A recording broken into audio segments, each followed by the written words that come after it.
Мен Семей облысы Абай ауданында туып өстім. Сол жақта мектеп бітіріп, еңбек жолымды бастап, оқуға осы Алматы қаласынан түскен азаматшаның бірмін.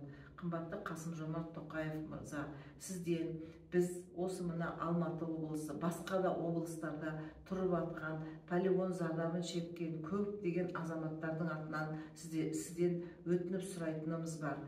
Бізге неге осы көптеген қолданылатын жеңілдіктерді біздерге берілмейді? Біз сол полигон зардабын шеккен азаматтардың қатарындамыз. Біздің отбасымызда да осы полигонның зардабын шеккен азаматтарымыз бар.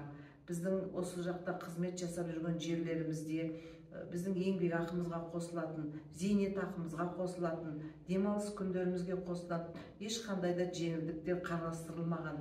1992 жылғы заң бойынша осы жеңілдіктер барлық полигон азаматтары қолданылатын деген заң бар. Бірақ бұл заң көптеген қалаларда қазір іске аспайды.